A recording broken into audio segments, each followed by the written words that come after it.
Graça e paz a todos. É um prazer estar mais uma vez aqui no programa do Dr. Marcos Eberlin, discutindo ciência com os Eberlins. E hoje temos duas perguntas para responder e a minha participação será bem breve, bem sintética, esperando em Deus. Tá? Aqui, a pergunta número 1 que o Dr. Marcos Eberlin faz é a seguinte: o que pensavam Agostinho e Spurgeon sobre o dia da criação? O Yom de Gênesis, dia literal, ou eras? Bem, em relação a Spurgeon e Agostinho, eles tinham visões diferentes. Porém, é importante observar que a época em que Spurgeon faz menção, né, num dos seus sermões, à questão da criação da Terra, dizendo que houve um espaço de milhões de anos entre a criação da Terra e depois a criação do homem, tá? Isso já mostra uma influência da época do iluminismo, tá? Quando a razão passa a ser o filtro de tudo, e isso influencia tanto a academia como também a igreja de um modo geral. Essa influência sobre Spurgeon não faz desmerecer toda a contribuição que ele dá nas suas obras completas, que hoje nós temos em 84 volumes. Eu as tenho aqui no nosso Logos Bible Software. E também é importante dizer que Agostinho não tinha um conhecimento do hebraico, tá? Do texto de Gênesis, quando ele escreveu o seu comentário sobre Gênesis. Então ele tem uma visão totalmente diferente, e já ele, no seu comentário, ele defende que a criação aconteceu instantaneamente, num único dia. Tá? Pelo menos tem esse mérito. Só que ele comete um erro interpretativo que eu vou mostrar para vocês. Tá? Esse erro interpretativo de Agostinho, por conta dessa dependência que ele tinha do latim para poder interpretar a Bíblia, ele faz uma exegese, que não é na realidade uma exegese, é uma interpretação do texto latino, e não conhecendo o hebraico, né, se fosse uma criação instantânea, inclusive ele poderia usar a palavra hebraica rega, que existe no próprio texto do hebraico clássico, em Êxodo 33:5, Números 16, 21 e 45 e Esdras 9, 8. Existe a palavra para instante em hebraico clássico, que é rega. Tá? Rega é uma palavra que poderia ter sido usada. Não foi essa a intenção. Qual o problema, então, de Agostinho? Vejamos aqui o texto de Gênesis, capítulo 2, versículo 4. Vamos ver as diferenças entre o uso de Yom, dia, no capítulo 1, e o uso de Yom no capítulo 2, versículo 4, especificamente. Tá? Aqui nós temos o texto, né? Eile Toledot Hashamayim ve'haaretz behibaram beyom asot Adonai Elohim eretz ve'shamayim. Então aqui estão, tá? Esta é a história das origens dos céus e da terra no tempo em que foram criados, ou na ocasião em que foram criados, quando o Senhor Deus fez a terra e os céus. Numa versão como a Almeida Revista e Atualizada, vai apresentar aqui no dia em que o Senhor Deus fez os céus e a terra. E aí é que acontece um problema. Agostinho se baseava na versão Vulgata, tá? Na versão latina. Essa versão latina traz exatamente estas são as gerações dos céus e da terra quando foram criados no dia quando fez o Senhor Deus, no dia em que fez o Senhor Deus céus e terra. Tá? Céu e terra. Aí o que acontece aqui? Acontece que ele comete um erro de exegese, e isso aí é induzido pela tradução que ele está utilizando, que nós vamos mostrar o problema gramatical que existe aqui. Então vamos aqui a uma apresentação que eu fiz, para que nós possamos entender. A falta de conhecimento do hebraico, conforme eu disse, poderia fazer com que o Agostinho não cometesse este erro. Tá? Então nós temos aqui a análise da palavra Yom, tanto no Gênesis 1 como no Gênesis 2:4, e vamos ver essas diferenças. A palavra Yom em Gênesis 2:1 tem um sentido, e a palavra Gênesis Yom, dia, em 2:4 tem outro sentido. E aí nós vamos ver quais são as implicações disso para a interpretação bíblica. Tá? A diferença crucial entre o uso de Yom em Gênesis 1 e Gênesis 2:4 é o seguinte: o contexto gramatical de Gênesis 2:4 é fundamentalmente diferente do que é encontrado em Gênesis 1. Tá? Em Gênesis 1, o termo Yom é usado como um substantivo singular absoluto, tá? Geralmente marcado e antecedido por um numeral, primeiro numeral ordinal, tá? Aliás, o primeiro numeral é o cardinal, Errad, Yom Errad, e depois vem sucessivamente sendo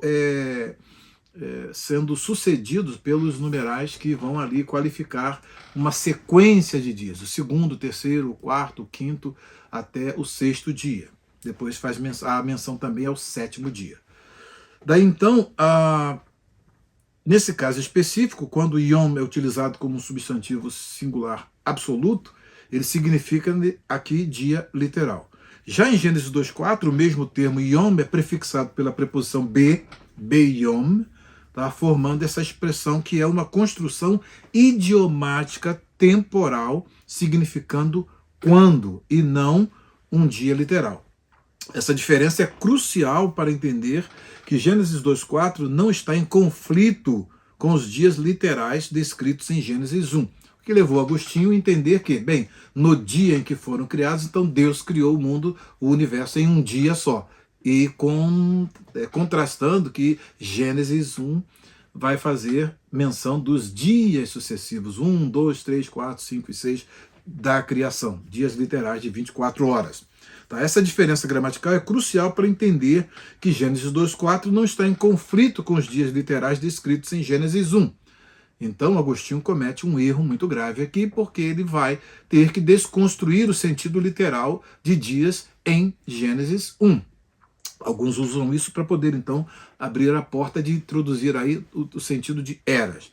Na realidade, não é assim.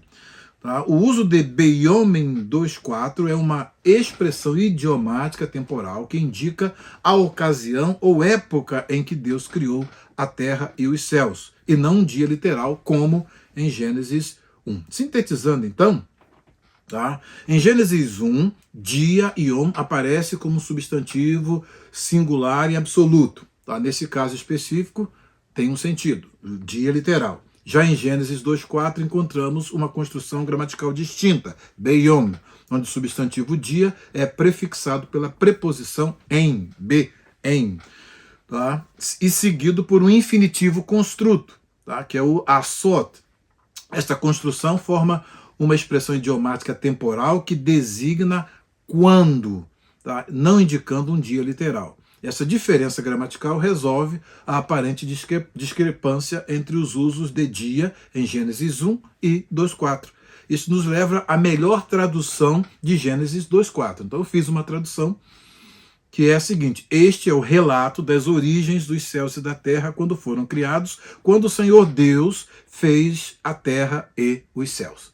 Não há, nesse caso específico, nenhum conflito. Essa tradução não provoca nenhum conflito com os dias da criação de Gênesis 1, de modo que nós tenhamos que ressignificá-los. Percebe a importância de conhecer o hebraico? Né? Então aqui, olha, eu fui o tradutor dessa obra aqui, juntamente com dois grandes amigos, tá? Uma introdução à sintaxe do hebraico bíblico, do Bruce K. Waltke. Tá? Obviamente que você, conhecendo gramática e sintaxe, não é suficiente para você fazer a interpretação correta, mas num caso específico como esse, em que há uma diferença bem significativa e que a maioria das pessoas não consegue perceber, é importante. Daí, voltando aqui então ao texto, então nós estamos aqui algo que até a própria, é interessante que até a própria Vulgata aqui traduziu, Eile Toledot, tá? Essas são as gerações, Hashamayim ve Haaretz, tá? Dos céus e da terra, e observa bem, B, aqui ele pega a preposição B, que está anexada a Ribaram, e traduz como quando. E logo em seguida, quando você tem essa construção, Beyom Asot, que você tem aqui um verbo infinitivo construto, que segue o Beyom, que é a preposição be, mas o Yom, na forma construta, tá? Adonai Elohim, que é o tetragrama com as vogais de Adonai, então Adonai Elohim, aí Eretz Veshamayim. Eu podia seguir a mesma sequência, quando, tá, o Senhor Deus fez o céu e a terra. Tá? Seria o correto, e é por isso que o Agostinho errou. A segunda pergunta que o Dr. Marcos Eberle me faz é a seguinte. A segunda pergunta. Vamos aqui à segunda pergunta. Mais à frente tem a pergunta 2, que é Gênesis 1, 1 a 3, no princípio criou Deus os céus e a terra. Dá para vermos aqui a singularidade do Big Bang, que alguns intérpretes trazem para isso, alguns intérpretes não, alguns, não vou nem dizer intérpretes, vou dizer alguns da escola apologética, que agora surgiu aí, né, com o astrônomo Hugh Ross. Né, o Hugh Ross é um canadense astrônomo que começou a tentar ressignificar a Bíblia e trazer o significado da ciência atual para os dias de Gênesis. E aí criou o dia Era, que na realidade não era nada disso. Tá? Dá para vermos aqui a singularidade do Big Bang, ou os céus e a terra são merisma para dizer céus e terra, planeta, mesmo, ou seja, o universo, uma vez que a palavra universo, tá, não existe no hebraico bíblico. A terra é a terra mesmo, águas é a referência a águas mesmo, H2O. Tá? Aí, bem, céus e terra aqui, como não havia uma palavra para universo na Bíblia hebraica, foi usada aqui, essa expressão foi usada como merisma, que é uma forma de pegar esses dois elementos, os céus e terra, e sintetizar e representar a totalidade do universo, indicar a totalidade do universo. Terra pode ser tanto o planeta Terra, quanto uma referência à matéria primordial. Aqui em Gênesis 1:1, Terra é o planeta Terra. No hebraico, essa palavra terra, Eretz, pode significar planeta Terra, solo ou terra seca, um espaço ou região, tá? Na terra de Canaã. Tá? E aqui, águas, nesse texto, tá, de Gênesis 1, é uma referência ao H2O mesmo, a água, literal, a água tal e qual nós a conhecemos hoje. Eles não conheciam H2O na época. Tá? E por fim, o Big Bang. O que nós podemos dizer em relação ao Big Bang e o Gênesis? Bem, a singularidade do Big Bang pode ser entendida como um eco científico no princípio.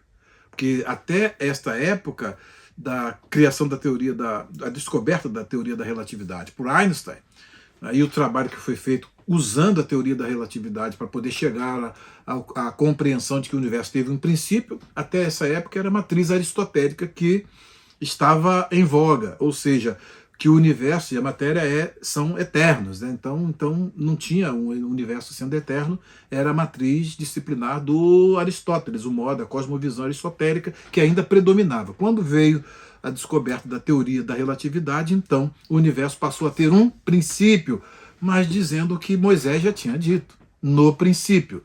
E não somente isso, mas também a astrofísica hoje já está com 5 cenários de fim do mundo. De modo que isso vai acontecer ou pode acontecer. Nós sabemos que vai acontecer, conforme nos afirma lá o doutor Pedro, tá? O pescador, ele já disse isso, inspirado pelo Espírito Santo, que os céus e a terra que agora existem estão reservados para o fogo. Sendo assim, o Big Bang, né, se nós levarmos esse conceito para Gênesis, isso aí é uma extrapolação semântica e um anacronismo imperdoáveis. Então, respondemos assim as duas perguntas, e os dias de Gênesis 1 são realmente literais, e o uso de Beyom não é literal, porque é uma construção, tá, que o Beyom assume o sentido de quando. Tá? Então isso é muito importante e que Deus abençoe a todos aí. Muito obrigado por essa grande oportunidade de falar a vocês.